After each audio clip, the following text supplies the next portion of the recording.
Yo, what's up? My name is Ellie, and welcome to Necro News, the show where we cover the hottest gaming news from the last week, and also sometimes anime.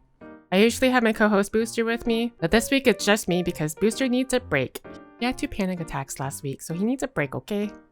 Give him your love. Speaking of anime news, our first story comes straight from the Crunchyroll Anime Awards, where the webtoon turned anime Solo Leveling pulled off an unprecedented. Solo Leveling swept the competition with 9 trophies, including the coveted Anime of the Year. It also won categories in Best New Series, Best Main Character, and Best Anime Score, beating out series like Frieren, Dandadan, and Apothecary Diaries. At this point, I'm not really sure why anyone takes the Crunchyroll Awards seriously, but a lot of people were still disappointed, especially popular anime YouTuber Gigguk, aka Garnt, who was tasked with presenting the Best Anime Main Character. Despite Gigguk famously criticizing Solo Leveling's plot in the past, he still had to hand out the award to Solo Leveling's main character, Sung Jin-woo. And as much of a disappointment as it was to see him beat out characters like Momo and Mao Mao, at least we have this new meme face. Also, don't get me wrong, I love Frieren, but I will stand by the fact that I think Mao Mao is still a better character than Frieren. Though Frieren is probably the better series. Just saying. But anyway, this week we'll cover Game Informer's complete archive, the CIA in gaming, the AMD Fortress, and more. For any nerds out there interested in historical materials with regards to video game history, we have some good news for you. Until now, Game Informer's archive only went back to 2012, but with the help from the Video Game History Foundation and some dedicated fans, they hunted down and scanned every last issue. Huge shoutouts go to preservationists like RetroMax and a scanner enthusiast nicknamed Bogus Frank. With their help, you can now browse classic reviews, OD3 reports, interviews with gaming legends. Game Informer's editor called it a new level of free access to the rich history of gaming we've covered over the last 34 years. And they even plan to spotlight some retro must-read articles in the coming months. For older gamers, it's definitely a nostalgia trip, and for newer gamers, it's a look back into the past before people used stuff like YouTube and TikTok. Booster also wanted me to mention that older Game Informer magazines apparently also had cheat codes, but he did want me to put a disclaimer that he may not be remembering that well. So there's that. If you're a Persona fan and you haven't heard, Persona 4 might be getting a full remake. And this comes to us from none other than Yosuke's English voice actor, Yore Lowenthal. A few days ago on a now deleted Blue Sky post, he told fans, "No, I will not be returning as Yosuke for the Persona 4 remake. I asked and maybe even begged, but they don't want me to come back." As the saying goes, loose lips sinks ships. But I don't have lips! That basically means Atlus is most likely recasting the English voices, just like they did in last year's Persona 3 Reload.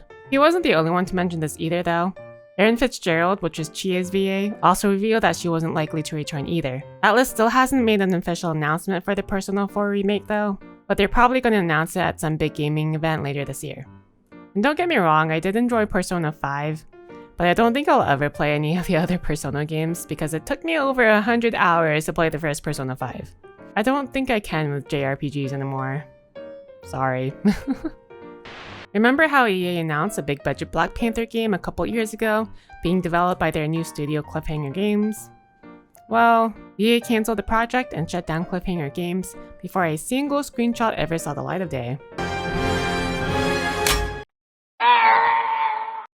According to reports from Bloomberg and IGN, the Black Panther title was stuck in pre-production for nearly 4 years. And while yes, several years in game development isn't unheard of, 4 years of brainstorming with no playable game is way too long for a AAA title. So obviously EA pulled the plug. From what little we know, it was likely a single-player open-world adventure in Wakanda, where you play as the son of Black Panther, Azori, and fight the Skrull to rescue your dad. And while I don't know if the Black Panther game would have actually been fun, the studio did actually plan on using the patented Nemesis system, so that's gone I guess. And the closure of Cliffhanger Games is the cherry on top. EA did say it's trying to reassign some of the staff elsewhere in the company, but I'm sure that's going great. If you played Genshin Impact, or even if you don't like myself, you still probably know Paimon, which is probably like the gacha version of Navi, because so many people are annoyed by her. We could drown this measly flying ant in one droplet of spit! But whether you love or hate her, apparently most people just hate her, Paimon's voice might be changing soon. The English voice actor for Paimon has announced that she's stepping back from the role due to SAG-AFTRA union issues. In fact, she straight up told developer Hoyoverse that she won't be continuing voicing Paimon until the game goes union. And if you've been living under a rock, basically since 2024, The voice actors union has been in a labor dispute with game companies, pushing for better pay and protections, especially against AI voice replacement, and many union actors have stopped working on non-union projects, including Genshin Impact. As a result, some of the newer Genshin characters have launched without voice lines, and others have quietly been replaced. Karina has been very vocal about this on social media, and in a YouTube interview, she revealed that after seeing one colleague replaced, she told Hoyoverse, no union, no Paimon. Her stance isn't just about big picture strike demands or fear of AI though. She also cited practical issues like late payments, which is something that she was apparently caught lying about. But anyway, what does that mean for players? Joy, probably. Many players apparently hated Karina, so it's being celebrated throughout social media. But if you play Genshin, let us know what you guys think about this change, or your opinions about the strike in general. While not entirely brand new, I thought it'd be nice to spotlight this information as it's showing promise. As you might recall, back in February, Valve released the SDK for TF2, allowing modders to release their mods as entirely separate games on Steam. For anyone interested, here are the mods that currently have a Steam page but are still prepping for release. Team Fortress 2 Classic, a revision of stock TF2 but with the removal of cosmetics, plus revamped ones to reimagine the 2008-2009 era of TF2. It also includes new game modes such as 4 Teams and VIP. Team Fortress 2 Legacy, a mod which no one knows that much about, though it's supposed to be similar to TF2 Classic, but with some additions from later on such as cosmetics. Open Fortress, a completely new game which used the TF2 art style to make a Quake-style arena shooter with new weapons and maps. Task Fortress, a mod built solely around 4v4 pastime, with revamps to suit the taste of the 4v4 community, such as classes being limited to Soldier, Demoman, and Medic. Lambda Fortress, a co-op focused game where you can play as all 9 mercenaries through Half-Life 2, Lost Coast, and the episodes, with more maps to be played through custom maps.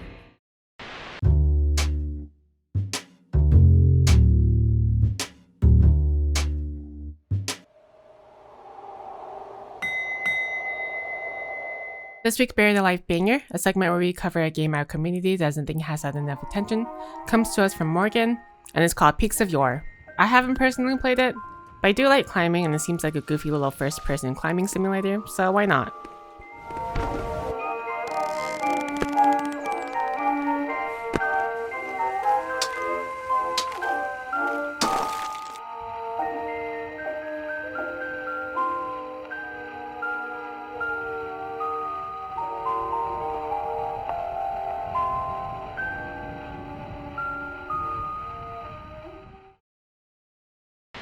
And here are the games coming out this week.